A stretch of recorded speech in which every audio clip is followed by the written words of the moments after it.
नमस्कार मंडळी, आज आपण करणार आहोत व्हाईट सॉस पास्ता। त्यासाठी आपण 2 वाट्या पाणी उकळत ठेवलेलं आहे।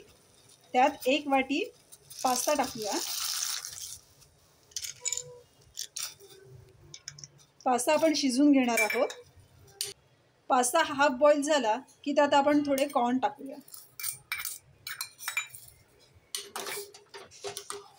आणि ते सुद्धा आपण बॉईल करून घेऊया।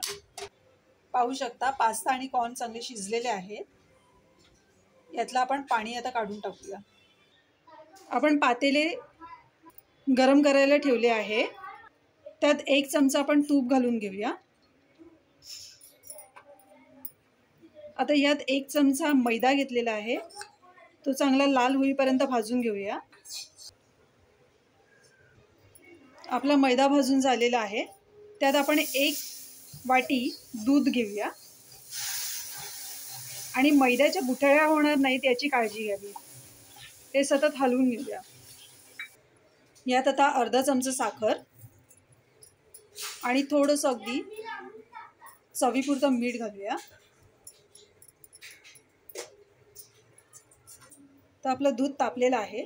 त्यात आपण ॲड करूया पास्ता।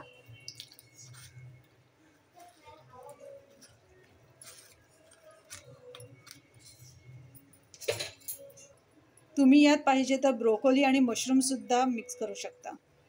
याला 1 वाफ येऊन देऊया।